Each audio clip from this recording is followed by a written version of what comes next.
Ok. Bom, vamos lá. Eu mandei o projeto para o Rafael e para o Bruno, não mandei para o Jefferson e para o Emanuel ainda, porque, bom, a gente conversou ontem, né? Acabou que não deu tempo de eu passar limpo na forma de um projeto. Mas o de vocês é basicamente a mesma coisa que a gente fez para o caso 1D, só que em 2D. Então eu preciso só passar umas dicas a limpo no projeto de como tratar o sistema bidimensional, tá? Mas a essência é a mesma do caso 1D. Então, bom, não tenho muito o que falar com o Jefferson e com o Emanuel por consequência disso. Mas o Bruno e o Rafael, vocês deram uma olhada no projeto? Senhor, eu dei sim aqui. Tenho algumas dúvidas a respeito aí do enunciado aí. Aham. Deixa eu Eu abrir tô aqui, eu abrindo aqui esqueci de abrir. o Tá, documento aqui. é lá que eu estou procurando. Não sei, o Bruno, a gente não conversou muito sobre isso essa semana, né? Muito corrida aí. Mas eu ainda nem, pra ter ideia, eu nem terminei a aula que eu perdi, ainda tô meio atrasado aí, tem que. Mas eu dei uma lida aqui, e o que eu quero saber é que quando o senhor menciona, né, lá nos fundamentos, a Deixa eu fazer última. o seguinte, eu vou compartilhar a tela para o Jefferson, que não tem, poder ver também. Tá? Tá bom, tá bom.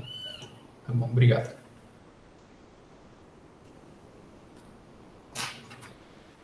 Isso, aí vai no último parágrafo lá dos fundamentos, por favor, lá embaixo. Uhum.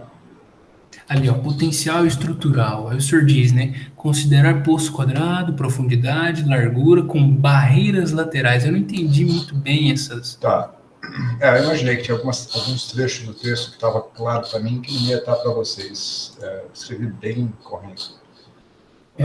Vou abrir um paper onde tem figuras semelhantes ao que vocês vão obter. Aí no paper, talvez fique mais claro para mostrar. Vai ser esse aqui.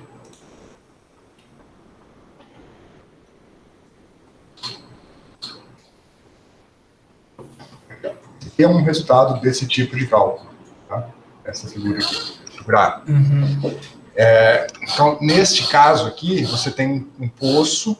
Bom, esquece essa curvatura aqui, tá? Tá, Enquanto tá bom. pensa num poço quadrado mesmo. Então, esse poço tem uma largura aqui de aproximadamente 40 nanômetros, né? Pegada de menos 20 a mais 20 aqui. Aqui está em unidades, né? Já voltei de unidades atômicas para unidades reais, né? Reais, entre aspas, unidades métricas padrão. Então aqui é um poço de 40 nanômetros, e a barreira lateral é isso daqui, ó, é o quanto que o poço continua. O poço ele não é infinito, entendeu? Assim.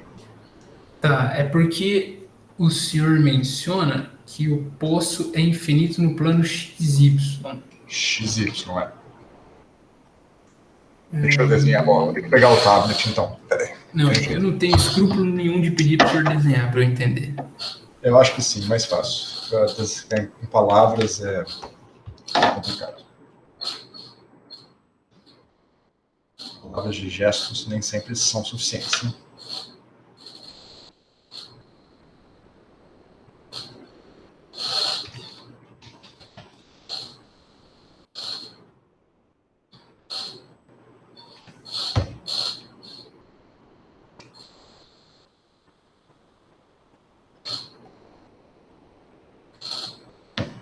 Bom, então, vou dar um título aqui para ficar fácil de eu achar depois. Então, a brincadeira é a seguinte: esse material, esse tipo de material, é uma heteroestrutura, né?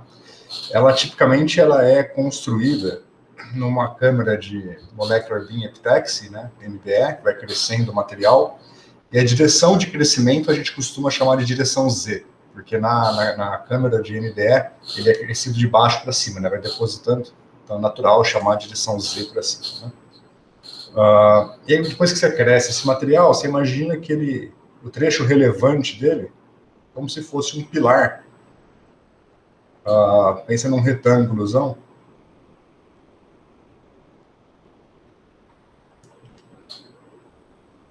E aí aqui no meio você tem como se fosse um sanduíche de dois materiais.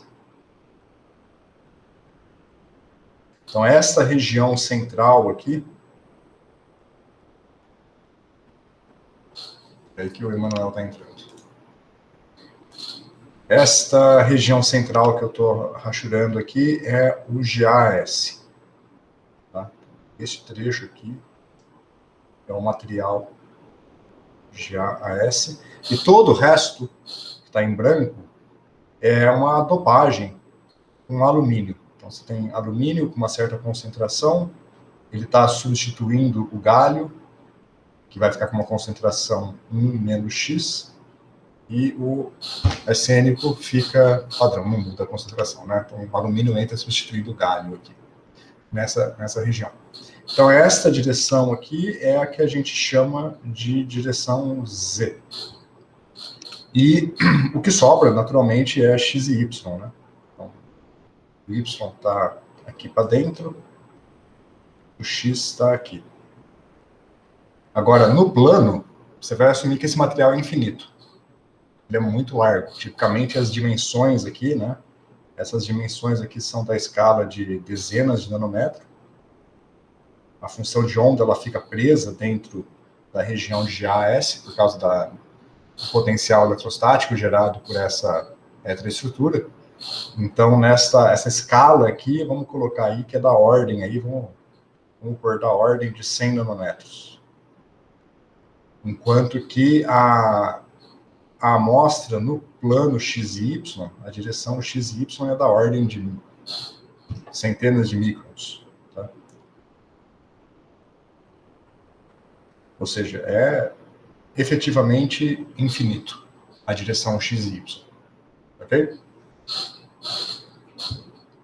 Então, Sim, estou entendendo aqui. Até agora tudo bem. Tá. Então, quando você tem esse sanduíche desses materiais, eu vou colocar eles de ladinho aqui agora, para ficar mais fácil de enxergar. Ó. Vou pegar uma fitinha pequena só para caber na tela. Tá? Só para ficar... Para se assemelhar a outra figura, eu vou só colocar a região rachurada aqui, para lembrar que esta é a região do GAS. Então, vou delimitar aqui. Bom, vou fazer assim primeiro. Ó. Nesta região aqui, você tem alumínio GAS, né? A estrutura de bandas do material nesta região vai ser basicamente paraboloide, assim. Essa seria a banda de condução. Então, isso aqui é uma parábola, é um hiperparaboloide, na verdade, né? Porque é energia como função de kx, ky, kz. Vou desenhar como uma parábola, mas é kx, ky, kz. Pensando nessa região aqui como se ela fosse infinita, tá? Esquece a estrutura. Pensa num material que é alumínio GaAs em bulk, infinito nas 3 direções. Aí a estrutura de banda seria desse jeito. E a banda de valência, ela tem uma cara assim. São 3 bandas P's, bandas tipo P's também são hiperparaboloides, né? Aí são 3 bandas do tipo P, e essa daqui separa um pouquinho por causa do spin-órbita, e essa aqui é uma banda de condução do tipo S. Esse gap aqui, entre a banda de condução e de valência, para o ALGAS, não lembro de cabeça o valor, eu vou falar bem aproximado, tá? Eu acho que é da ordem de 1,8 elétron-volts, aproximadamente isso. Agora, quando você vai para o GaAs, que é essa aqui do centro, a banda é basicamente a mesma, tá? Porque a dopagem de alumínio aqui é muito pequena, por sinal, essa concentração aqui, ela tipicamente é 0,03, tá? Bem pequenininho. Mas é suficiente para alterar o gap. E o gap da região não dopada, da região sem alumínio, vai ser menor, da ordem de 1,5, 1,4, mais ou menos. Então, se você tentar desenhar uma do lado da outra, como se ficasse assim, ó. E aqui embaixo também fecha um pouquinho. Tá? Mais ou menos, né? Desenhando meio rápido, mais ou menos isso. Então, esse gap aqui, agora, ele é da ordem aí de 1,5 eV. Um pouquinho menor. Agora, quando você coloca um material do lado do outro, quando você faz o sanduíche dos materiais, você vai tentar fazer uma interpolação. Basicamente é isso que a gente faz. Você tem o hamiltoniano do alumínio GaS, né? Vou desenhar aqui embaixo. Ó. Você tem aqui vamos chamar de hamiltoniano deste material aqui, vou chamar de H1, e o hamiltoniano deste material eu vou chamar de H2. Esses dois hamiltonianos, na verdade, eles são os mesmos hamiltonianos, só que com os parâmetros dependendo da concentração. É basicamente o mesmo material, o mesmo hamiltoniano, tem a mesma forma, só que os parâmetros deles dependem da concentração. E a concentração, você pode imaginar que é uma função de Z. Lembrando que essa direção aqui é a direção Z, né? Eu coloquei de lado aqui. Certo? Então eu posso dizer que aqui, esse cara, em vez de chamar de H1 e H2, vamos chamar eles de H0 de X e H0 de 0. Então aqui a concentração X é igual a 0, aqui a concentração X é 0,03. Então você pode imaginar que a concentração passou a ser uma função da posição Z. Tá? Tomar cuidado para não confundir a concentração X com a direção X. Né? A bagunça de notação, porque o pessoal usa X aqui também. Então, a concentração é uma função da posição. Aqui ela é 0,03, aqui ela é 0. Então, isso faz com que você tenha um hamiltoniano H0, que é interpolado pela variação dessa concentração. Então, você pode imaginar que esses parâmetros que definem esse hamiltoniano H0, eles passam a ser esse tipo de função. Em particular, se você pegar aqui o fundo do poço, nesta região, só o fundo, tá? Vou pegar só o fundo do poço e o fundo do poço. Não do poço, né? O fundo da banda. Legal. Então, o fundo da banda, se você traçar, vai ficar com esse formato aqui, ó.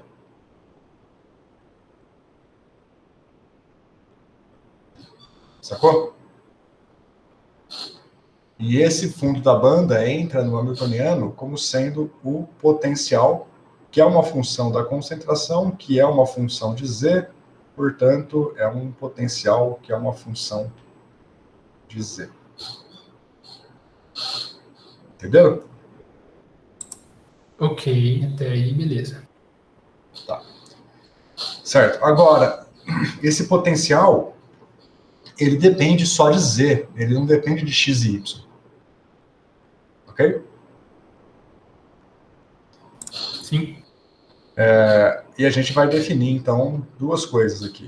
Eu vou traçar esse potencial um pouquinho maior para a gente poder visualizar.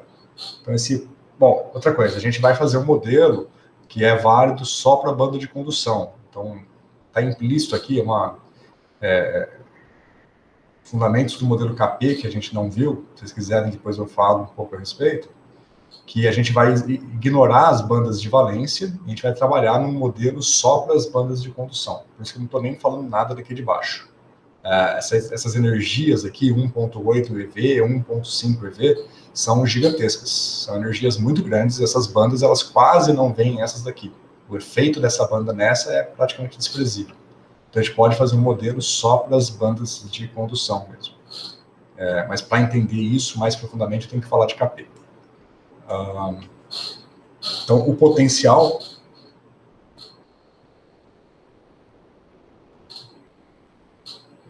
ele vai tomar essa cara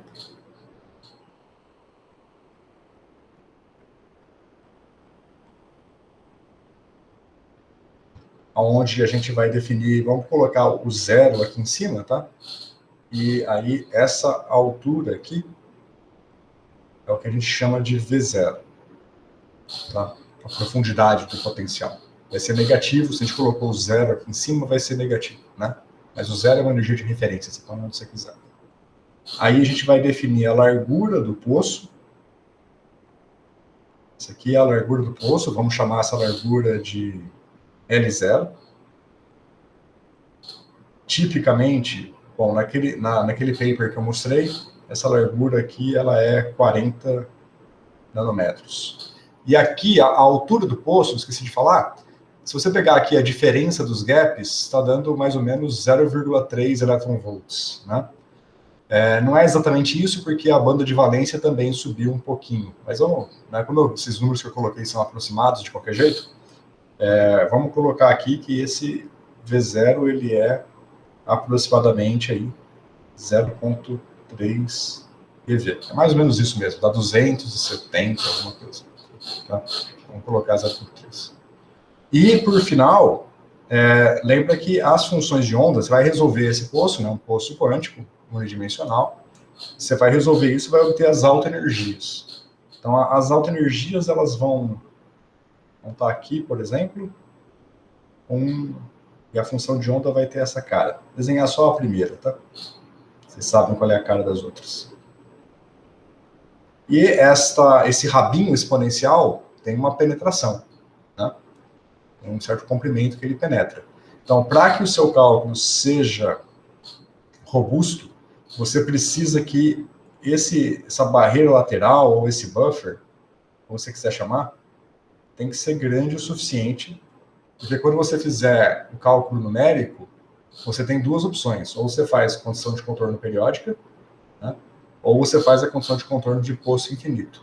Tipicamente, eu prefiro fazer poço infinito, que dá aquela matriz tridiagonal sem aqueles menos uns no cantinho, né? Para a derivada segunda. Então, numericamente, é como se eu fosse pegar esse sistema aqui e colocar um poço infinito aqui do lado, né? Então, esta largura aqui, vamos chamar de L1. E, tipicamente, basta você colocar uns 10 nanômetros, 20 nanômetros. Então, aqui, essa barreira lateral de largura 200 unidades atômicas é esse L1 seu aí. Isso.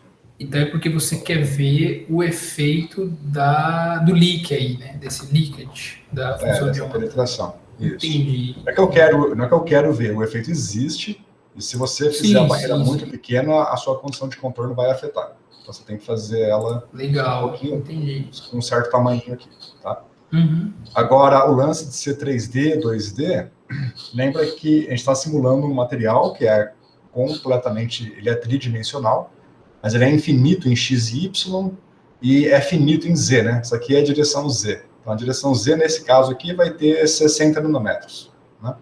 Aproximadamente. Mas a direção x e y, ele é infinito. Então, o seu hamiltoniano, vamos chamar assim, H3D, ele é P quadrado sobre 2M mais um potencial que só depende de Z, tá? E esse P é Px quadrado, Py quadrado, Pz quadrado, tá? Agora, você nota aqui que como o potencial só depende de Z, então, naturalmente, você tem uma grandeza conservada, porque Px comuta com H e Py também comuta com H. Certo? Porque nada depende de x e y. Tudo bem? Sim. Qual é a consequência dessa relação de comutação, dessa lei de conservação?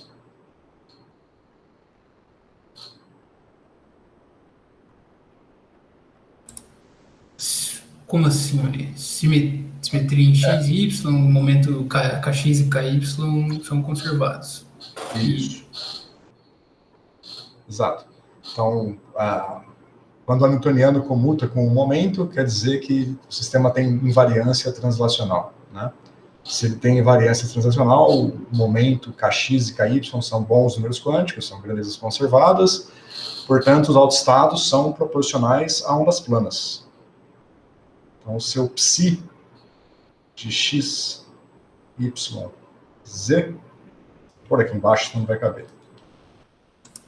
Então quando você faz aqui tarefas iniciais, supor psi de R φ j de z, aí essa exponencial, esse KR não é o KR 3D, é o KR só Isso. Só no plano XY.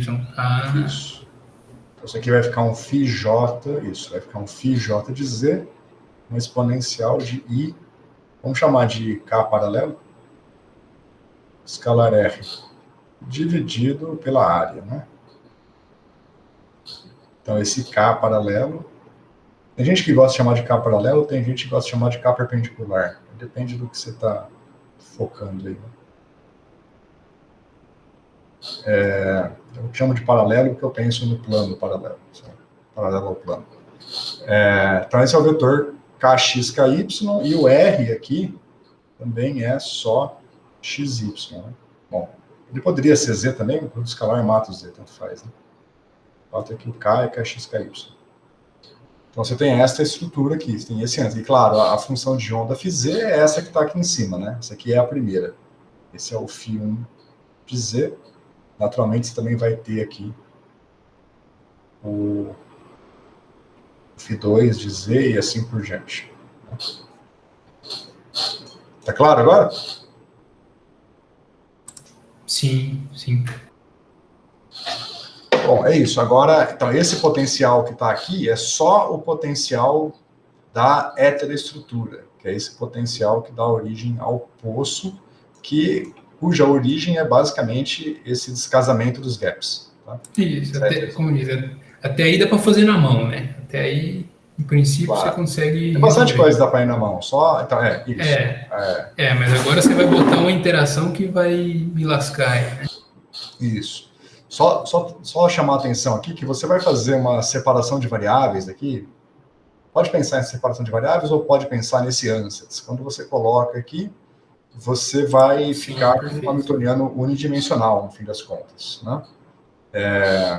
Então, você vai demonstrar aí para a gente que, no final, você fica com uma equação do tipo menos meio, segunda derivada com relação a z, mais v de z, atuando em φj de z, é igual... Aqui tem que tomar um pouquinho de cuidado, eu vou chamar de lambda j, o alto valor, em vez de chamar de e. Então, quando vocês forem fazer as contas, notem que o alto valor lambda j é a energia EJ menos H barra ao quadrado sobre 2m K quadrado. Né? Então, se você quer a energia total, vão ser as energias do poço, essas energias aqui, esses caras aqui seriam o E1 e o E2, né? Então, aqui embaixo. Mas a energia total... Perdão, desculpa. Esses caras seriam o lambda 1 e aqui seria o lambda 2, nessa notação. Os autovalores do poço. Mas a energia é o lambda mais, passa para o outro lado, o K quadrado. Tá? Que é a solução do sistema 3D. Mas, numericamente, você vai resolver só o sistema unidimensional, que é esse daqui. A única coisa é que este potencial que está aqui vai ser o potencial, vamos chamar de V0, que é o potencial do poço, mais o potencial de Hartree. E o potencial de Hartree, veja, vamos pensar assim, você tem o poço original, aí você colocou elétrons lá dentro. Então vamos pensar que você tem uma densidade de elétrons, que vai ter a cara da função de onda, basicamente, né? Vamos chamar isso aqui de ρ de z. É a nossa densidade de elétrons. Tá? E aí você vai resolver a equação do potencial de Hartree, Laplaciano do V Hartree menos ρ, né? Sobre K. Por um K mais estilizado. Ou seja, só que como o potencial só depende de Z, você pode trocar esse Laplaciano simplesmente pela derivada segunda. Porque a densidade só depende de Z, e, consequentemente, o potencial só vai depender de Z por causa da invariância translacional no plano. Né? Então, veja que isso daqui está dizendo que a derivada segunda é negativa. É isso que essa equação está nos dizendo. Claro que você tem que resolver ela corretamente, mas, grosso modo, o que você está vendo aqui é que você tem aqui, ó, o potencial é um objeto cuja segunda derivada é negativa. Porque o ρ é positivo, né? Ρ é a densidade. A carga está aqui nesse menos. Então, a cara do potencial de Hartree vai ser uma cara do tipo... Tem uma cara assim, tá? Uma parábola de ponta cabeça. Então, quando você soma V0 mais V Hartree, o seu potencial final vai ficar com uma cara deste jeito aqui. Que é o potencial quadrado mais a parábolazinha que aparece como solução da equação de Hartree. Sacou? Bom, cadê? Fechei o paper.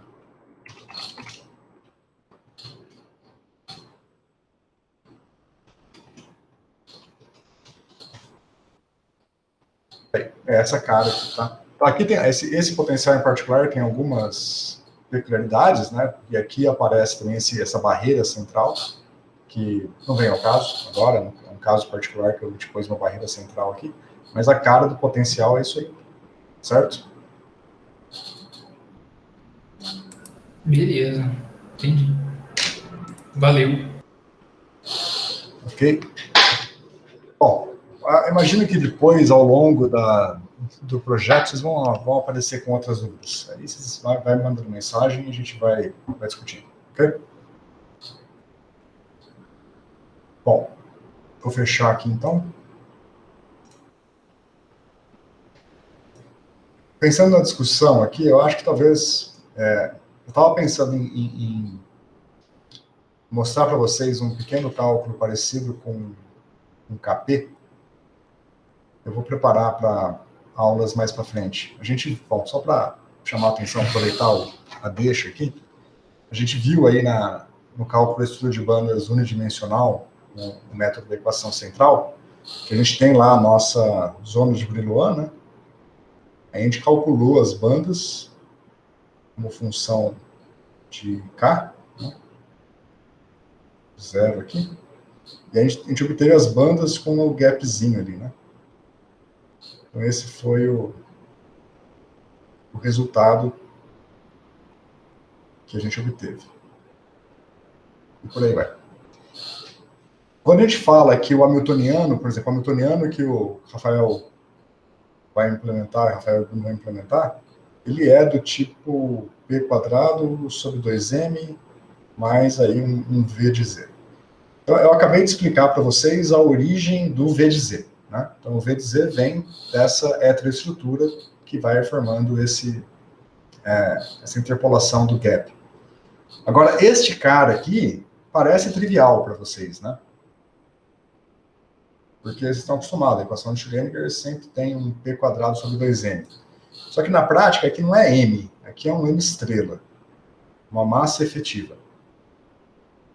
Este hamiltoniano, do jeito que está aqui, ele vale para a banda de condução do GAS, que é o que eu mostrei no slide, na página anterior.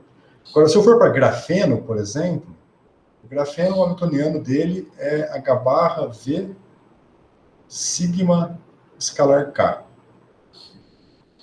E se eu fosse colocar um potencial, eu iria somar aqui, mas vamos pensar. Então, no grafeno, ao invés de ter o P quadrado sobre 2m, aparece um termo que é sigma escalar K. A energia cinética do grafeno não é P quadrado sobre 2m, a energia cinética do grafeno é sigma escalar K. Vocês entendem o porquê? Porque... Vocês estão me ouvindo? Estamos. Ah, tá. Porque os elétrons se comportam como as partículas relativísticas ali, massa nula. Satisfaz a equação de Dirac. Sim, claro, mas isso é uma interpretação. Agora, por que eles se comportam como uma partícula relativística? Na verdade, a gente fala que eles se comportam como uma partícula relativística por causa disso. A causa e consequência aí está inversa. Eu já vi... Bom, você aplica o método lá dos invariantes e chega aí, né? Mas, assim, uma razão fundamental eu não consigo dizer. Eu também não. Tem uma razão muito fundamental. Não, A razão fundamental é a simetria, na verdade, né? Mas só para dar uma esboçada bem grosseira, tá? Lembra que quando a gente... Só desenhar um pouquinho melhor esse cara aqui, que eu vou precisar para fazer a explicação mais completa. Um pouquinho mais aqui, assim. Acho que tá bom. Quando a gente rodou este cara aqui, só que sem ligar a interação do potencial, a banda estava assim, né?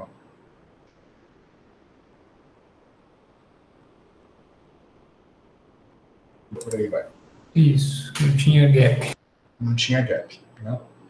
Então perceba que se eu pegar e der um zoom, acho que esse azul é muito claro, deixa eu pegar o outro aqui. Der um zoom aqui, nessa região, olha lá. Aqui eu tenho um X, né? Horrível, exagerei na espessura. Mas aqui eu tenho um Xzinho. Então, se eu quiser descrever um material com energia em torno desse ponto e não tiver gap, né? Eu preciso considerar dois pares de banda.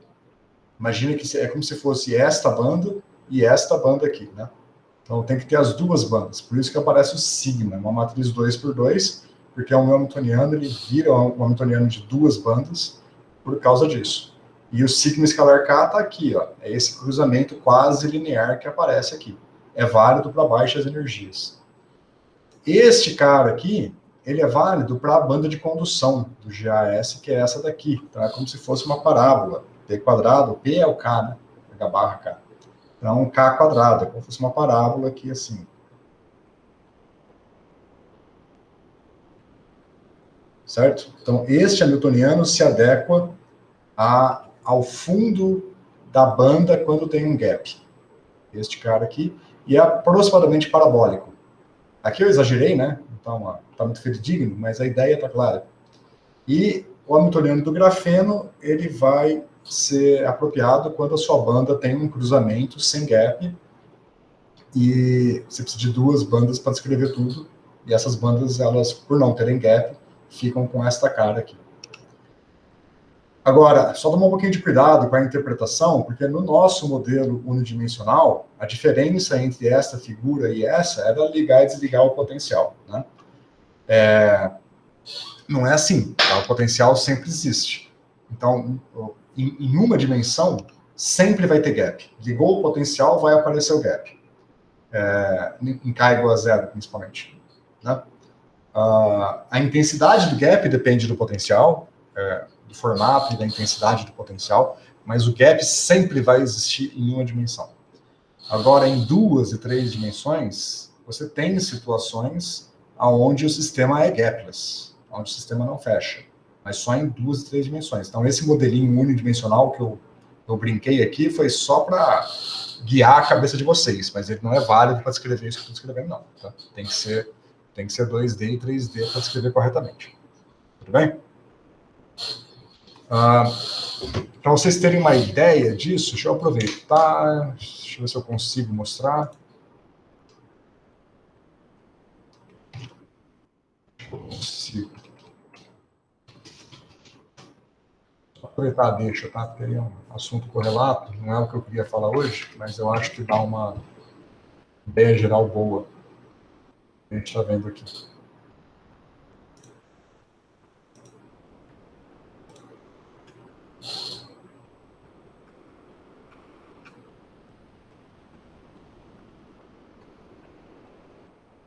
Olha aqui, ó. Esse aqui é um cálculo meu mesmo, tá? Está fazendo para um artigo novo. A banda em azul é a banda do GAS mesmo, do próprio GAS. Aqui, GAS. Essa é a banda de condução. Essa aqui é aquelas bandas de valência que eu mostrei na página anterior. Deixa eu trocar aqui só para ilustrar. As 3 bandas de valência, que eu pus aqui 2 bandas parabólicas e mais uma aqui embaixo, né? Vê que são essas três aqui, ó. Tem duas aqui, olha só para asinha azul, tem duas aqui e uma terceira aqui embaixo. Essa daqui é bem parabólica, essas duas aqui é um pouco abuso de linguagem falar que são parabólicas, né? Mas é aproximadamente aquilo lá. E essa aqui é a banda de condução. A curva em vermelho é uma aproximação da banda em azul. A banda em azul é a banda DFT, vamos dizer que é a banda exata, grosseiramente. E a banda em vermelho é uma aproximação considerando um hamiltoniano com 14 bandas. Do grafeno que a gente acabou de mostrar é para 2 bandas, né? Isso aqui é como se fossem 14 bandas. E em verde é a aproximação parabólica, que é que está lá no projeto do Rafael, né? Vocês acham que a aproximação parabólica ela é boa? Se for comparar com o que a gente está vendo aqui? Bom, se estiver olhando baixas excitações, talvez, né? Exato, tudo depende da escala, né? Então, se o que me interessa está aqui no fundo, a aproximação é boa. Lembra que eu falei que a intensidade do potencial que você vai trabalhar lá é 0,3 eV, né? E desse 0,3 eV, as energias das subbandas que vão aparecer lá para você vão dar, tipo, do fundo do potencial vai dar, sei lá, 10, 15 mil eletronvolts do fundo, né? Então, 0,05 eV é a escala importante. E a escala aqui, ó, essa escala é de meio eV. Então, 0,3 eV, grosseiramente, é a escala do fundo do potencial até o topo. Isso é o 0,3. Aí já dá para dizer que tá bom, né? E se eu olhar aqui, o que interessa, na verdade, é 1/10 disso, o que interessa realmente está aqui no fundo. Aí eu acho que eu dei um zoom aqui embaixo. Aqui, ó. Aqui tem um zoom mostrando mais ou menos como é que é. E o que nos interessa, então, ó, tá lá, 0,25 até 0,50. Então, o que nos interessa está nessa faixa de energia aqui, ó. Então, as excitações de baixa energia, elas são razoavelmente bem descritas por esse hamiltoniano parabólico. Ok? Bom, acho que eu posso mostrar mais um aqui, aproveitando a deixa. Eu tenho o do grafeno aqui também.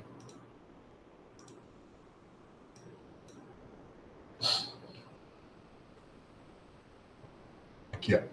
De novo, mesma coisa. Em azul é a banda DFT do grafeno, e esse aqui é o cone de Dirac. Aqui é um zoom dele. Tá? Esquece esse detalhe aqui. Então, veja que aqui, de fato, tem uma forma de cone, se eu pegar bem perto, mas se eu estou longe, vocês veem as parábolas, né? Olha as parábolas aqui. Uma parábola aqui, uma outra parábola aqui, depois ela troca, tem interações, mas tá tudo aí as parábolas. Então, o cone de Dirac é uma aproximação de baixas energias também. Então, tudo depende se tem o gap ou não. Lembrando que se vai ter gap ou não, é uma questão de simetria, não só da intensidade do potencial. Bom, ok, gente. Fora esse parênteses, vamos trocar de assunto agora? Tudo bem? Tem mais alguma dúvida? Algo que vocês queiram discutir?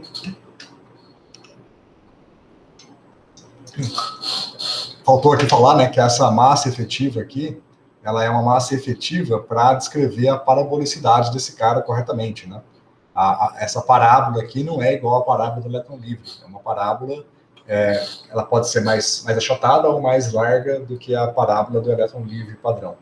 Então, esse M estrela não é a massa do elétron, mas é uma massa efetiva que é usada para descrever corretamente a parabolicidade que aparece aqui. Aquela história de buraco pesado, buraco heavy ou light. Exato. Então, aqui, bom, aqui na banda de condução, a massa efetiva ela é 0,067 da massa do elétron. E aqui nas bandas de valência, essa banda aqui que é mais achatada, tem uma parabolicidade menor, significa uma massa maior, né? Porque a parabolicidade vai com 1 sobre a massa, né? Então essa daqui tem um buraco pesado, porque a parabolicidade dele é pequena, a massa efetiva é grande. Esse aqui é o buraco leve, porque comparado com esse tem uma massa menor. E esse daqui é o split-off split off porque splitou daqui, né? Porque separou devido ao spin orbit. A massa dele com relação a esses dois aqui eu não me lembro se é maior ou menor. Vou olhar lá. Acho que é uma coisa intermediária entre os dois. Perdão, gente. Tudo bem? Bom, ok. Aí só... Porque, por exemplo, eu sei derivar, digamos assim, o hamiltoniano do grafeno usando lá, por exemplo, o método dos invariantes, né?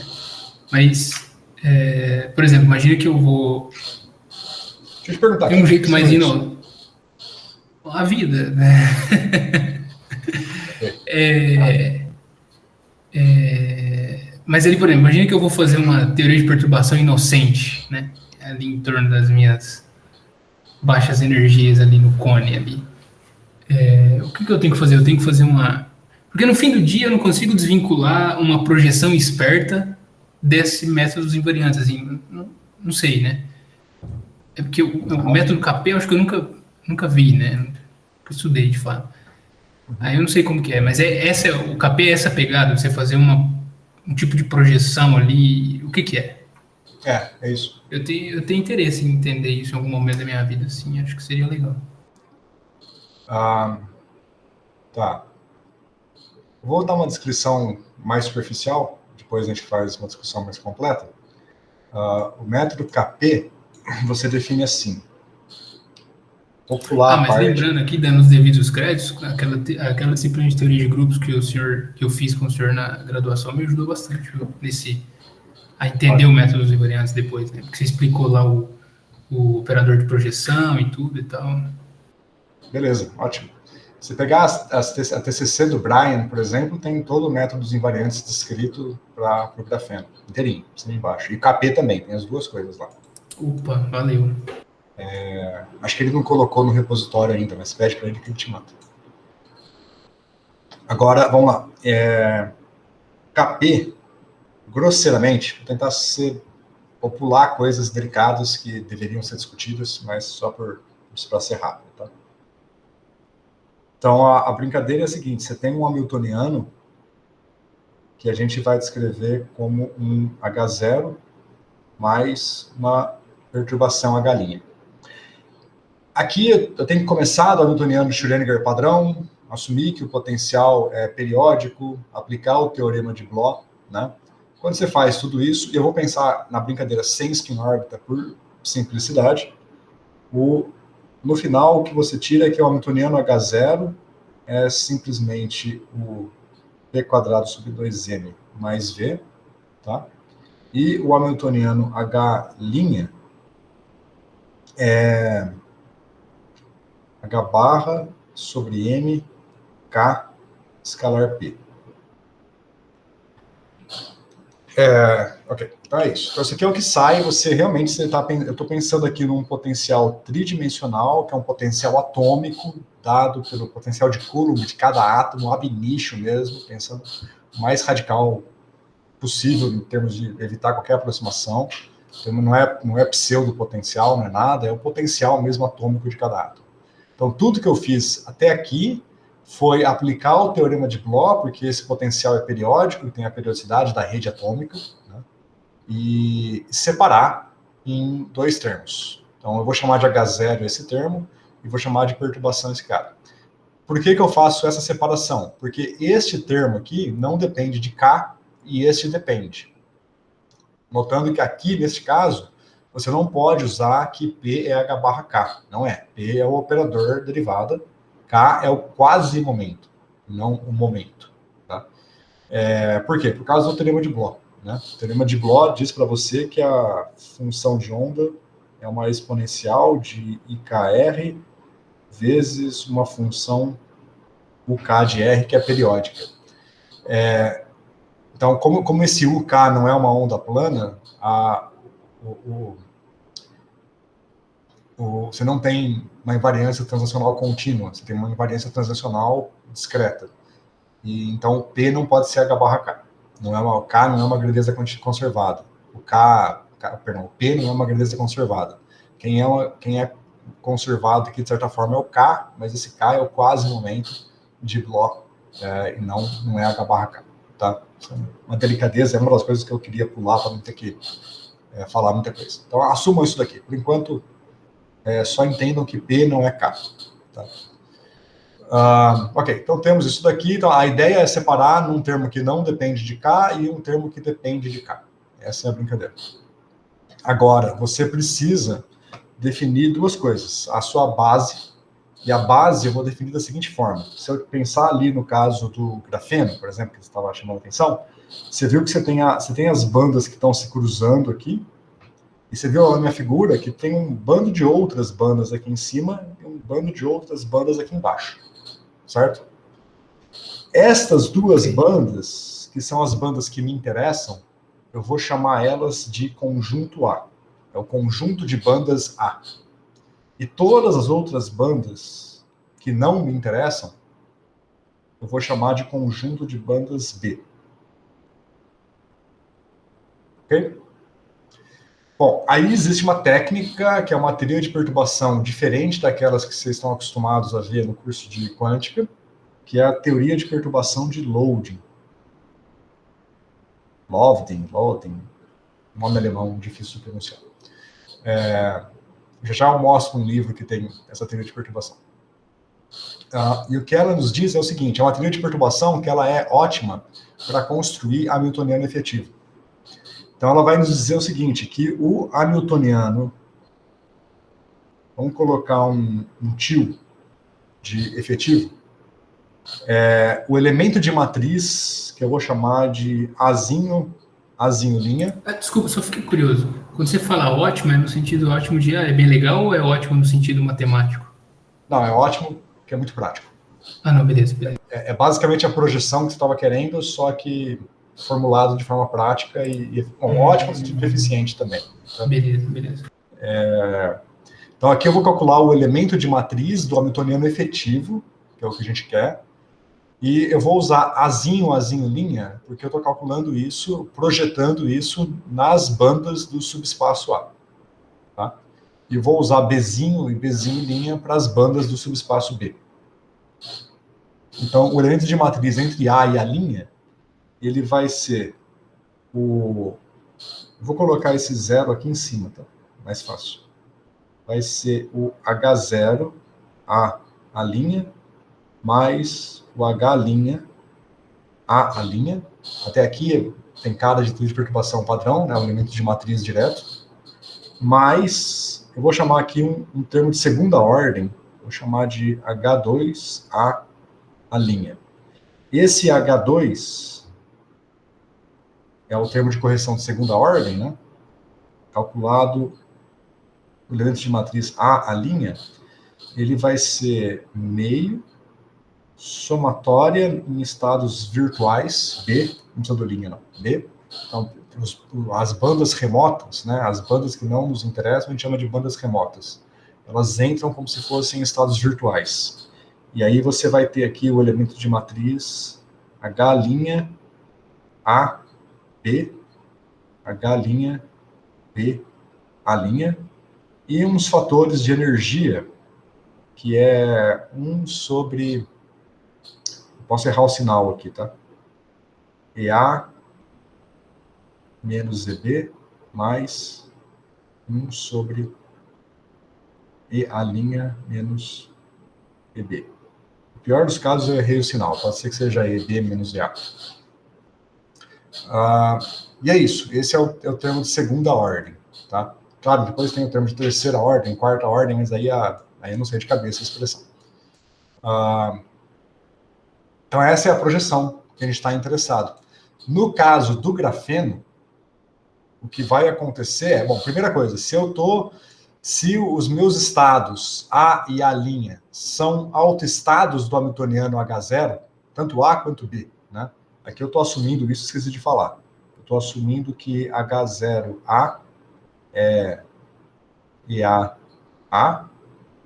e H0B é EB, né? Então, nessa situação, claramente, esse HAA nada mais é do que EA delta A', certo? Este H', ele vai vir daqui, ele vai ser H barra sobre M, K, escalar, A, P, A'. Certo? E segunda ordem dá um pouquinho mais de trabalho de escrever, mas a ideia é a mesma. Bom, se eu estou falando do grafeno, eu tenho duas bandas As, né? Vamos chamar de A1 e A2, né? Mas as duas, em K igual a 0, têm a mesma energia, certo? Então, se eu for escrever aqui para o grafeno, eu vou definir essa energia como 0. Vamos definir EA1 igual a EA2 igual a 0. Então, o meu hamiltoniano para o grafeno vai ficar atil, a linha vai ser 0, mais H barra sobre M. Se me permite, eu vou escrever E, A linha, K, escalar K. Este é o hamiltoniano do grafeno. Enxergou?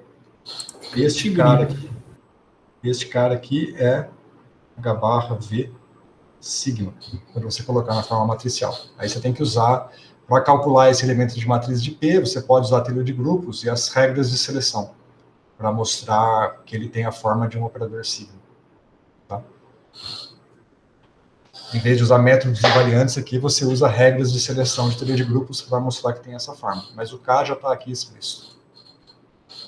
Depois é só pegar o pré-fator que aparece aqui e chamar de H barra V. E fechou. É isso. Muito obrigado. No caso do GAS, esse termo de primeira ordem daria 0. E este termo aqui, você percebe que ele vai ter um K daqui e vai ter um K daqui também, né? E cada H' carrega um K. Né? Então vai aparecer um K quadrado. E esse K quadrado, o pré-fator que vai aparecer aqui, é a massa efetiva.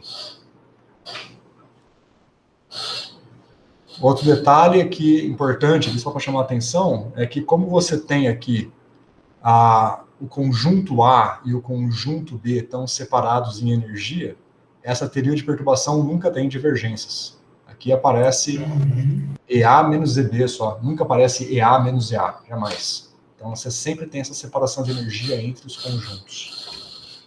Se você quiser ver a dedução dessa teoria, no livro do Winkler, no apêndice, está até aberto aqui, ó. Apêndice B, teoria de perturbação quase degenerada. Tá? Bom, notação parecida, que tem toda a dedução, como você diagonalizar, tem umas anotações minhas aqui, antigas. E os hamiltonianos em si estão aqui, ó. O H0, o H1, o H2 que eu escrevi, acho que eu não errei o sinal. A terceira ordem está aqui, quarta ordem está aqui, esse treco todo. E se você quiser mais do que quarta ordem, boa sorte. Né? Tipicamente... Uma teoria efetiva que passa de segunda ordem, talvez ela já não seja tão útil assim, né? Não, a gente vai até a terceira ordem, em geral. Sério? Tipo, pra quê? Qual que é o... Termo de spin-órbita, você tem termos de spin-órbita de primeira ordem, que é a primeira ordem no sentido de proporcional a K. Sim. Rashba e o Dresselhaus, em GAS, eles são lineares em K, então eles vêm de primeira ordem. Agora você tem o Dresselhaus cúbico, que é importantíssimo para definir o tempo de vida do spin, e ele é cúbico em K, então ele vem de H' ao cubo, então ele vem de terceira ordem. Então o Dresselhaus cúbico vem daqui. Ó. Então é importante ter terceira ordem, sim. Então, já é meio chatinho, né? Já é uma expressão bem chata de implementar, mas dá. No meu código lá que eu mostrei os resultados, eu faço a da terceira ordem. E, né, se quiser fazer quarta ordem... Você já usou alguma coisa na vida, assim, teoria de perturbação em quarta ordem? Cara, eu não, mas eu sei que tem gente que usa esse termo aqui. Tá? Realmente para...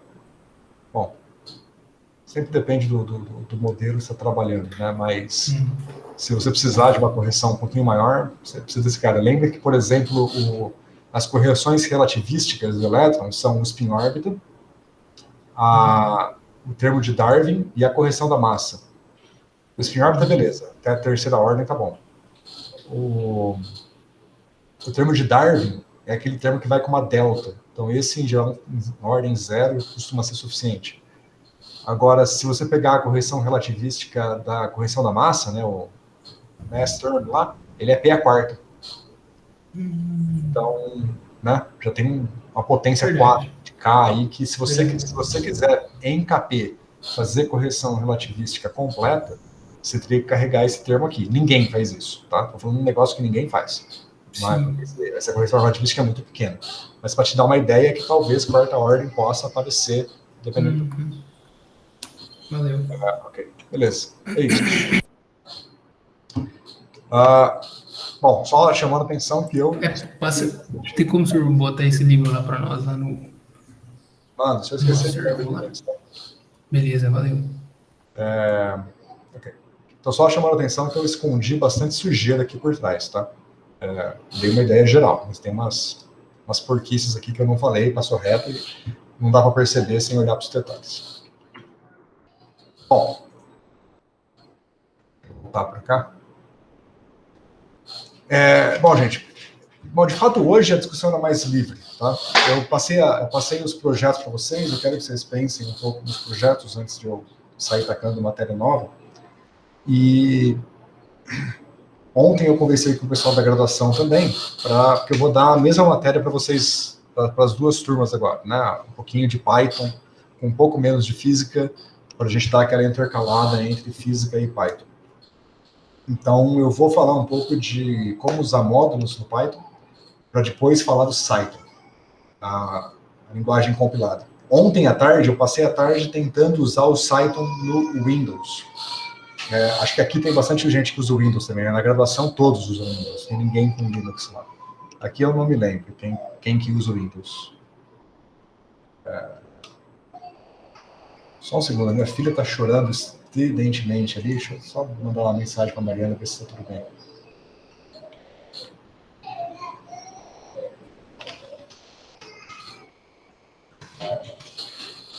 Só vou olhar lá, vai que ela machucou alguma coisa, ou se só está indo dormir. Deixa eu perguntar só, peraí.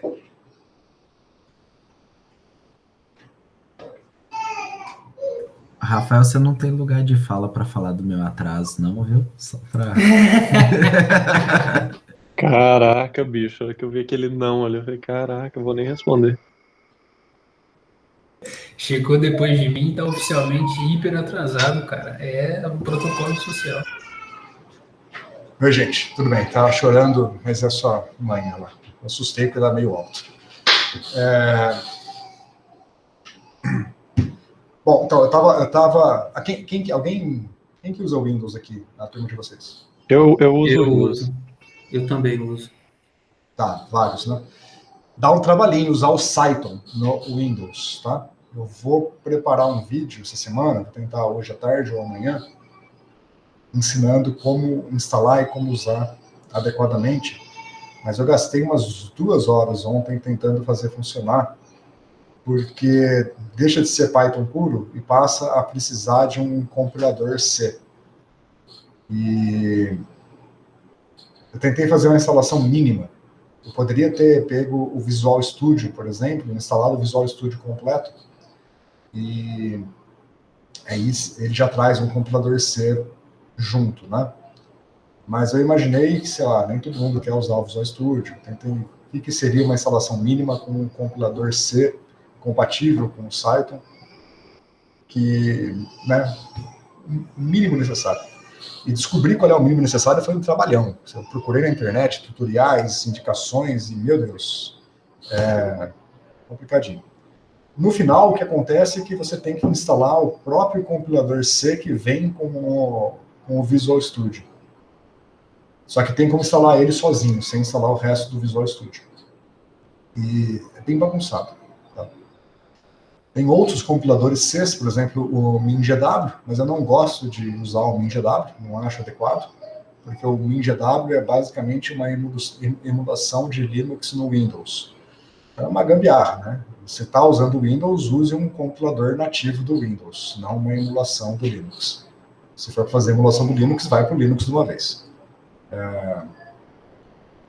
Então eu consegui fazer com o compilador da Microsoft oficial, tal, gratuito, só que deu um trabalhinho. Então eu vou fazer o vídeo depois explicando tudo isso. Vou fazer 2 vídeos. Eu vou fazer um explicando como instalar o Python tanto no Windows quanto no Linux, mas através de ambientes virtuais, sem usar o Anaconda, de forma mais organizada e correta. E o outro vídeo de como usar o Cython no Windows. Aí eu vou mandar esses 2 vídeos para vocês, tanto para a graduação quanto para vocês aqui.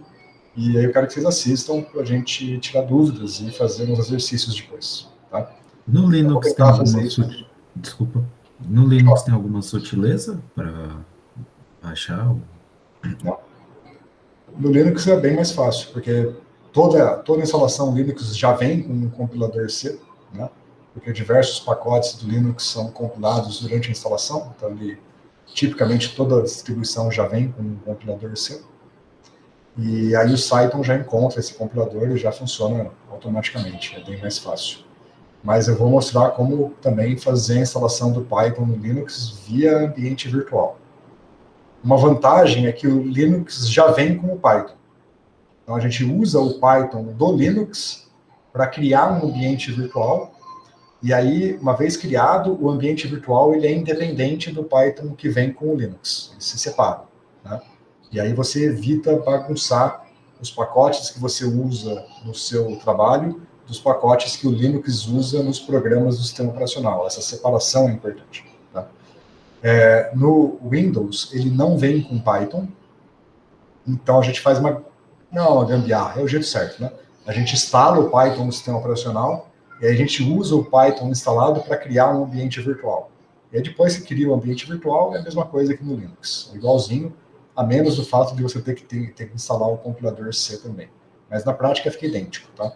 Isso é uma característica interessante do Python, que ele é quase completamente independente do sistema operacional. Se funciona num sistema, funciona no outro, só vai deixar de funcionar quando você querer fazer algum tipo de interface gráfica. Aí, quando você baixa um pacote de interface gráfica, alguns pacotes só funcionam no Linux, os outros só funcionam no Windows, e alguns outros funcionam nos dois. Então, a Python só vai ser diferente do Windows e do Linux se você usar a interface gráfica. Então eu vou fazer esses vídeos, vou tentar fazer hoje ou amanhã e mandar para vocês o mais rápido que der, tá? Professor, desculpa cortar. Aí, o que ficaria fácil se estiver usando o Visual Studio? Ele já instala o compilador C. Entendi. Aí poderia só instalar esse pacote do Cython e aí ele já vai funcionar com o VS Code. Isso. Eu não vou te dar certeza absoluta, porque para fazer os testes eu tinha o VS Code instalado, eu desinstalei tudo para tentar fazer a instalação mínima, né? Então eu não me lembro se o VS Code, quando você instala ele inteiro, se ele já vem com tudo que eu precisei. Então eu vou precisar reinstalar o VS Code do zero para ver se ele, por padrão, traz todos os pacotes, ou se você tem que dar uma olhada na configuração lá, ver se está faltando um pacotezinho. Porque você tem que instalar o compilador C e você tem que instalar o SDK, né, o kit de desenvolvimento em C.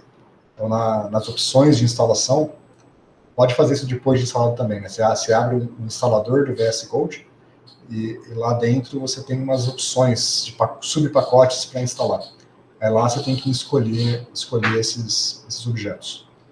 Então eu vou tentar deixar isso claro no vídeo. Tentar, né? Não sei. Como eu não uso muito...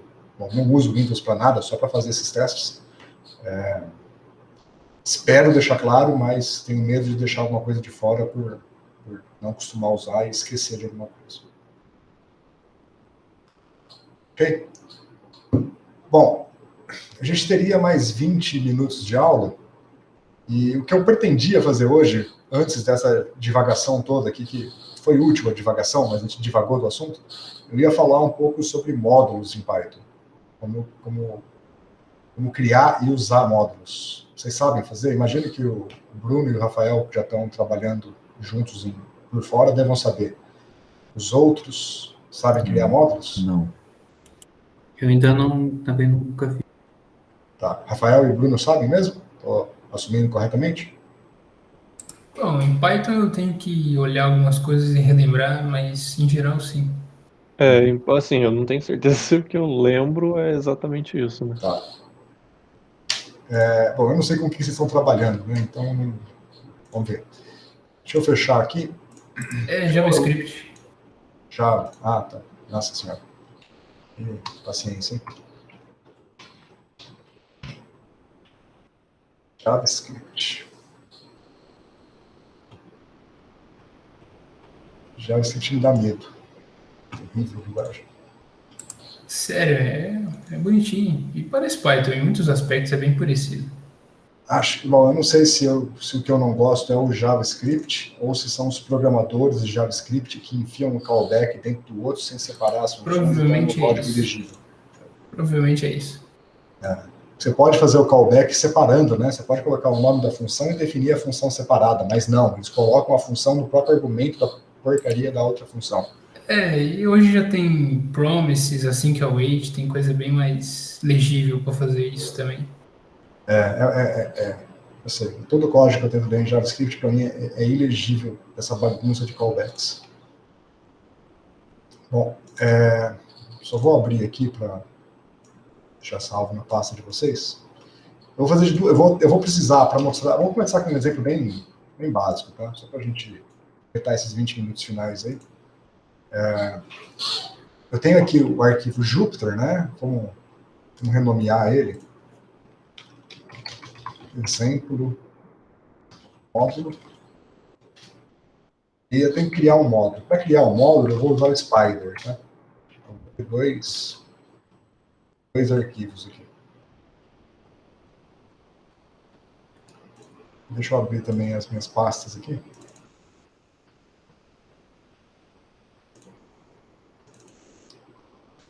Então, veja, aqui está a pasta onde estão os arquivos, né, dos exemplos da aula. Então, está aqui o arquivo exemplo módulo, o arquivo lá do Jupyter. E eu vou criar uma pasta que eu vou chamar de meu módulo. É essa pasta que vai armazenar o módulo que eu vou importar lá no exemplo módulo. Bom, qual vai ser o conteúdo dessa pasta? Eu vou criar um arquivo dentro dela. Deixa eu salvar aqui. Por enquanto está em branco. Aqui no meu módulo, eu vou criar um arquivo que o nome dele é -- underline, né, 2 underlines, init, 2 traços embaixo, .py. Esse aqui tecnicamente é o arquivo de inicialização do módulo. Tá? Tem o -- Não, né? Ou é só init.py? Acho que eu estou confundindo duas coisas aqui. Não, acho que tem o -- né? Tem sim, né? Então, é o arquivo de inicialização do módulo. Vamos conferir se tem o -- mesmo ou não. Está aqui, ó, salvei, está aqui. Eu vou fazer o seguinte, toda vez que eu importar esse módulo, ele vai imprimir na tela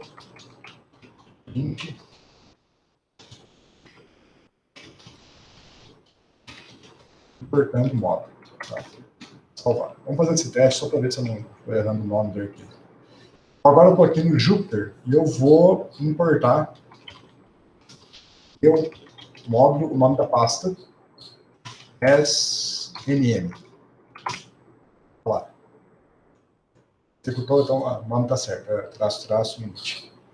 Então, quando você importa o meu módulo, ele basicamente está lendo essa pasta aqui, a pasta meu módulo, né? Ele está procurando pelo arquivo init.py e está essencialmente executando o que está lá dentro, ao chamar. Tá? Agora, o que eu posso fazer aqui? Eu posso organizar o meu módulo em elementos. Então, por exemplo, Deixa eu ir lá para o Spider de novo. Eu vou criar mais 2 arquivos. Vou criar um arquivo que eu vou chamar de constantes. Vamos fazer assim. O que eu vou colocar como constantes? Bom, eu vou definir o pi. Sei lá, 3.141592. Vou definir o... Bom, pensando no trabalho do Rafael e do Bruno, eu vou definir o Rydberg como 13, anotado aqui, electronvolts, e vou definir o A0 como 0,05 metros. Tá? O pi eu coloquei só para colocar, claro que vocês têm o pi do NumPy, que é muito mais preciso, né? Vamos deixar assim. Aqui eu tenho as constantes. Vamos voltar lá. Então, agora na minha pasta eu tenho o arquivo constantes.py e tenho o arquivo init.py. Então, meu módulo tem esses 2 arquivos. Se eu tentar importar de novo, ó, ele não vai importar. Veja que ele não reescreveu meu módulo na tela. O Python importa uma vez só, ele não reimporta. Então, se você quiser reimportar, você alterou o módulo e quer reimportar ele para pegar as alterações que você fez, você tem que reiniciar o kernel antes. Tem um truque para não ter que fazer isso, mas por enquanto vamos fazer assim. Então, agora eu vou importando o módulo SMM. Mas se eu tentar olhar para o MM, aquele da descrição do módulo, né, que é o que está nesse arquivo aqui, ele não tem... As constantes que eu defini lá não estão carregadas, não existe. Esse meu módulo não tem esse objeto.py, não tem nada no meu módulo, ele está vazio. Por quê? Porque na minha inicialização do módulo, eu não indiquei nada sobre o arquivo constantes. Ele existe, mas ele não vai, por milagre, saber o que fazer com o arquivo constantes. Então eu tenho que fazer alguma coisa aqui para ele carregar o arquivo constantes. Eu posso fazer 2 coisas. Eu posso importar localmente o arquivo constantes. Eu poderia fazer algo tipo import. Aí eu faço ponto constantes, porque esse ponto é para dizer que eu estou importando um arquivo do meu próprio módulo. Ou melhor, from ponto constantes, import asterisco. Ele vai ler esse arquivo constantes, vai importar tudo que está dentro dele. Vamos ver agora. Vou reiniciar aqui. Importei. E agora, se eu fizer mm.py, olha lá, está definido. mm.r0, r0 não, r e o mm.a0. Está me entender? Essa forma aqui não é muito adequada. É uma maneira de você importar o módulo inteiro aqui dentro. Tá? Quer dizer, ela é adequada quando você quer fazer isso, né? Você quer realmente importar todo o conteúdo diretamente no módulo. Eu posso ter um outro arquivo agora, eu vou chamar de funções, prova de criatividade. E dentro dele eu vou ter alguma função, sei lá, def, algum exemplo aí, chamar de quadrado. E recebe x e retorna x quadrado. Tá?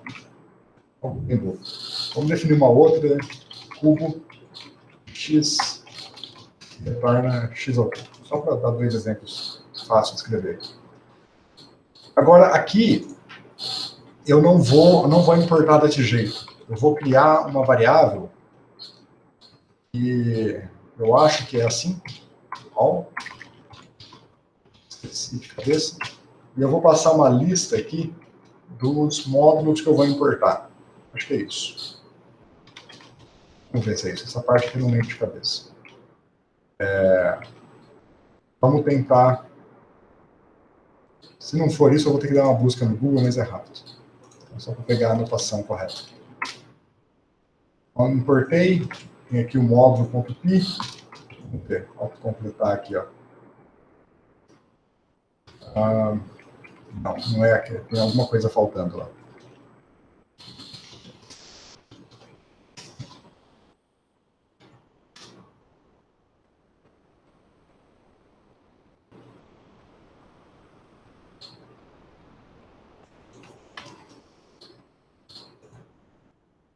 pegar aqui só para lembrar.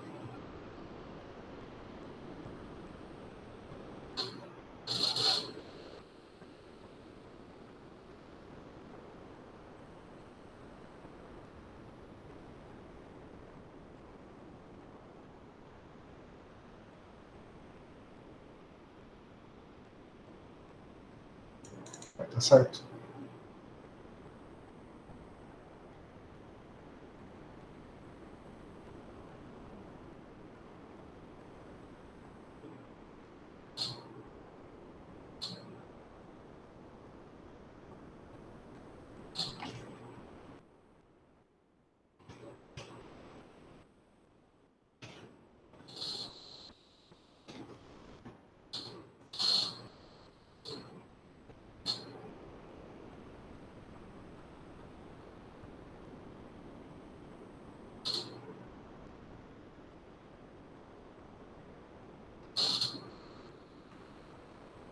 Ah, tá. Desculpa. É que o all ele só vai ser utilizado quando você faz isso daqui, ó. Quando você faz um from package import asterisco.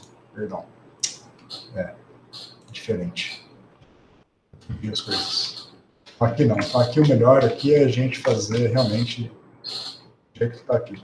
Então, from.funções. Pode ser de duas formas, né? Posso fazer assim, import asterisco. Então, se eu fizer assim, eu tenho aqui o pi, e agora eu tenho aqui o quadrado. E ele basicamente importou o conteúdo das funções para dentro do meu módulo principal. Se eu não fizer isso daqui, eu posso ainda acessar aquele arquivo. Não vai ter mais, né, porque eu não importei, mas eu posso tentar aqui, ó, ponto,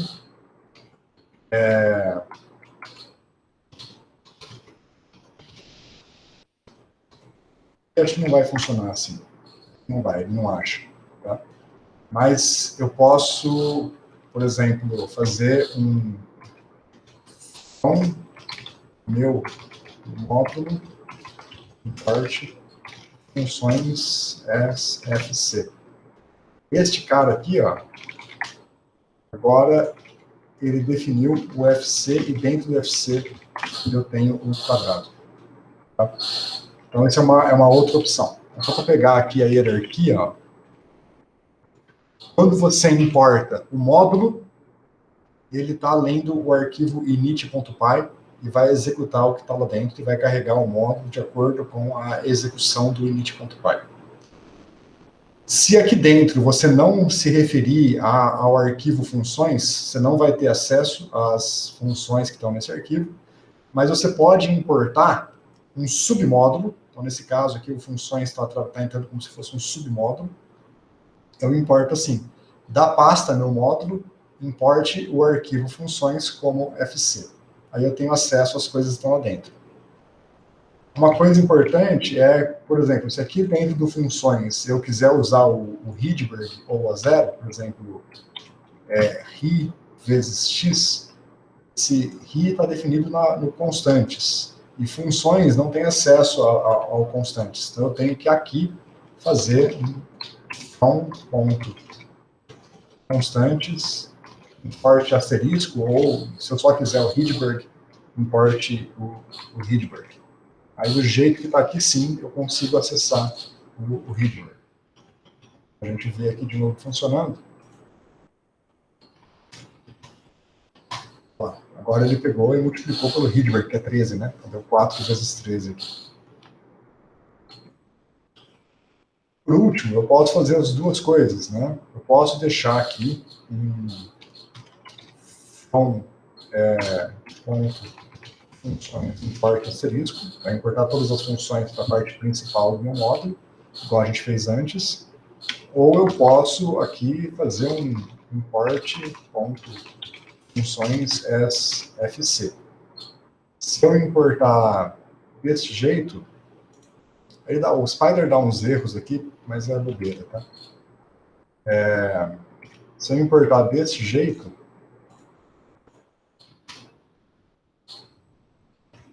Ah, tá, perdão. Quando você não coloca o from, muda do ponto. Tá certo.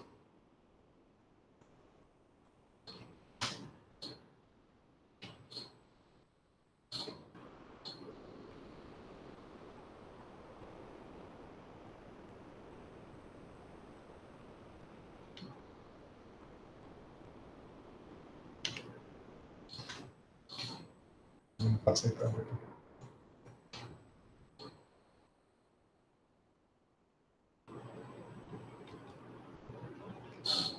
Acho que por ser, desculpa, quando você tenta importar assim, ele procura pelos módulos a pasta do sistema.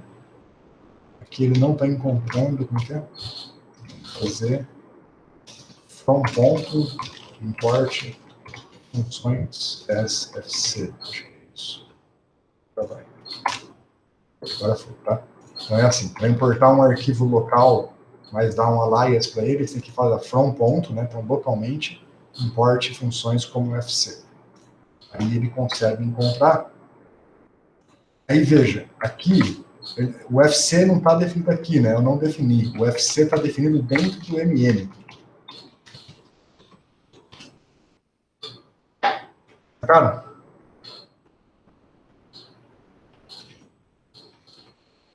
é confuso? Uma dúvida mais Falando imediata? em nome da JavaScript Gang, é muito mais fácil importar e exportar coisas por lá, viu? É. Bom, não sei. Acho que aqui é bem prático, porque você tem muito controle mesmo. E eu acho que é bem claro. Aqui eu não estou tão, não sei de cabeça esses detalhes todos aqui, porque eu não uso o tempo inteiro. Mas é importante, tá? Fica bem organizado o código. Eu gosto de fazer assim, de separar as constantes num arquivo separado, porque fica organizado, né? E aí categorizar em cada arquivo o seu conjunto de funções, o seu conjunto de objetos mais estruturados, né? E aí no init.py você ordena, realmente coleta tudo que você vai precisar de forma organizada. A maneira que eu mais gosto é assim, tipicamente eu não vou usar essa linha aqui, ó. Essa aqui eu não sei de cabeça porque eu nunca faço assim. Eu costumo fazer realmente sempre desse jeito aqui. Não sei em algum caso particular que tenha que separar um pouco mais alguma coisa, mas tipicamente é assim. Tá? O único detalhe é que você tem que, aqui, por exemplo, se quiser usar as constantes, em cada arquivo que for usar a constante, você tem que fazer um import, senão não encontra. Mas, bom, tem um outro detalhe, aqui eu não estou falando de classes, né, objetos de classes. Se eu for fazer uma classe, eu tenho, isso é uma chatice do Python, que não acontece em C, não sei como é que é em JavaScript. Você tem que definir a classe inteira num arquivo só. Eu gostaria muito de poder, quando tem uma classe muito grande, que tem muitos métodos, eu gostaria muito de poder quebrar ela em arquivos. Python não te permite fazer isso. Ela tem que estar inteira definida num arquivo só. Se você quiser quebrar em arquivos, você tem que construir a classe de uma forma a usar herança. Que aí vão ser duas classes e elas têm que se misturar por herança. Mas fora esse truque, o correto no Python é a classe estar inteirinha no arquivo só. Isso é muito chato para mim. Tá? Realmente é uma coisa que eu não gosto do Python. Preferiria separar a classe em arquivos também.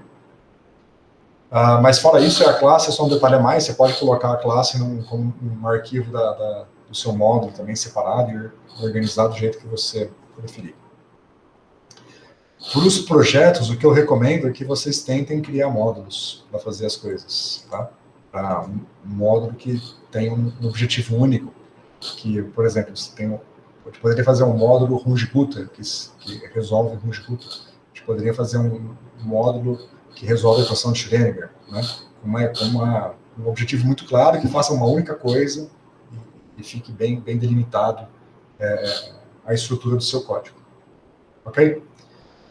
Bom, isso aqui é uma visão geral. A gente vai precisar disso porque para montar o código em Cython ele é definido como um módulo à parte. Então, no Cython você vai escrever um módulo e vai compilar aquele módulo. Então, a primeira coisa é trabalhar num código que vai ser um módulo separado.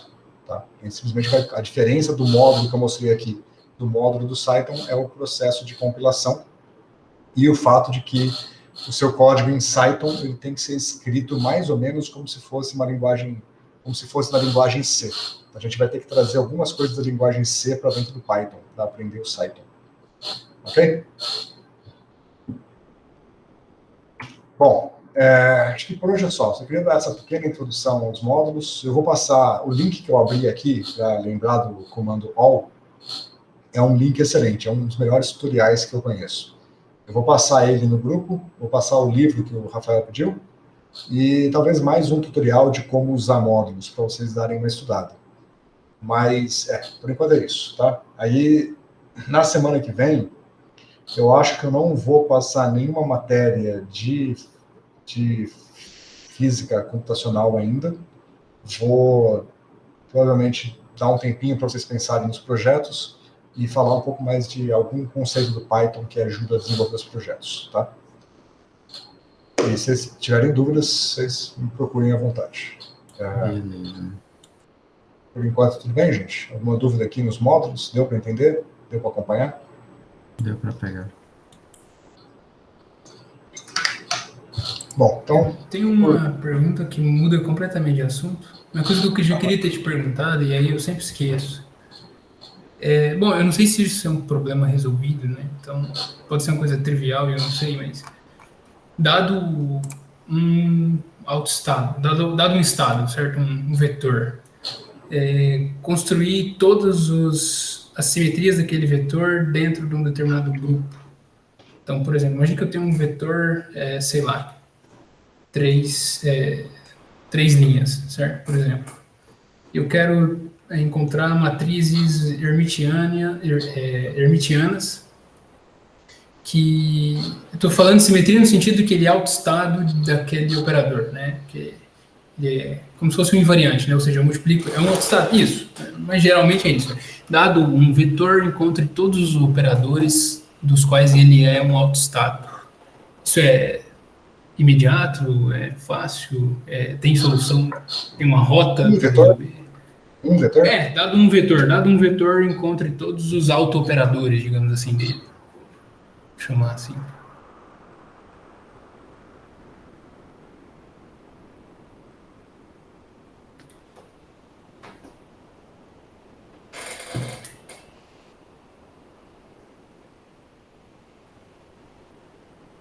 Bom, tem uma resposta trivial que eu não sei se é prática.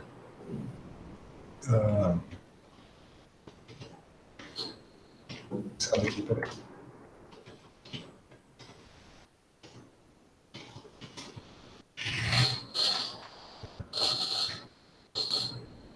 Realmente não sei se é prática de forma nenhuma, mas é uma resposta trivial.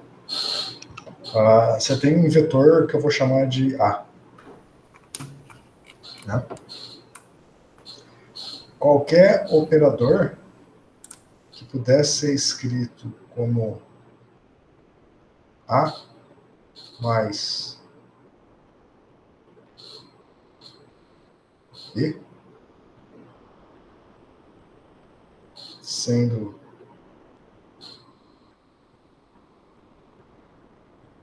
BA igual a zero, isso é uma resposta. Todos os operadores que puderem ser escritos dessa forma tem A como sendo um autoestado. Deixa eu colocar aqui no lambda A, que vai ser o alto valor de A. Troca o B por lambda B para ficar mais bonitinho. Concorda? Concordo, isso é suficiente, né? Não é um O, né? Não é um Mas eu zero. não sei se é necessário, né? Assim, aí é a questão de... Será que todos os operadores têm que ter necessariamente essa cara? Assim, Sim. Inocentemente, talvez sim, né? Inocentemente, talvez sim. Estou pensando em operadores hermitianos. Se os operadores são hermitianos, admitem uma base ortonormal, né? E se A é um autoestado desse operador, então ele tem que satisfazer isso daqui. Você está decompondo aí, né, o subespaço. Agora a questão é como encontrar todos os operadores. Depende, qual é o tamanho do seu vetor A? Se o seu vetor A tiver N componentes, você tem um espaço de Hilbert de tamanho n por n, então o seu B vai ter n menos 1 termos. E qualquer, enfim, sei lá, uma infinidade de operadores que vão satisfazer isso, né? Porque qualquer lambda que eu colocar aqui, desde que satisfaça isso, serve. Você pode construir os operadores B usando o Gram-Schmidt. Sim. Tá? Agora, como vai ser a cara do operador, vai depender do seu chute inicial, do seu primeiro B. Aí, quando você for fazendo decomposição de Gram-Schmidt para ficar sempre ortogonal ao A e ortogonal aos Bs anteriores, vai dar 1000 caras para esse tipo de operador. Aí você vai obter um certo operador que vai ter essa cara, e aí você vai ter qualquer transformação unitária desse operador que não mexa no A. Imagina que você tem aqui, você vai decompor esse operador, vai ficar assim, vai ter o A e o B, né? E aqui é 0, porque eu estou trabalhando numa base em que o A é autostato, né? Então aqui é 0. Os Bs aqui eu escrevi como autostados, mas vamos imaginar que talvez não seja, então tem uma matriz B aqui. Aí qualquer transformação de semelhança que você colocar aqui, que seja bloco diagonal e misture só B sem misturar A, também vai ser um operador equivalente. Também vai ter o A. Sim. Então, dado um que você encontre, qualquer transformação de semelhança dele também é. Ele também tem infinitos. Você tem que ter mais algum vínculo, para me dizer. Se tiver mais algum vínculo, talvez você encontre alguma coisa. Não, na verdade, o fato de ter infinitos é bom, né? Assim, a sutileza que eu falei, o vínculo aí, ele é hermitiano, né? Mas, em princípio, ele poderia ser não necessariamente hermitiano, mas eu acho que hermitiano é suficiente, porque eu quero fazer...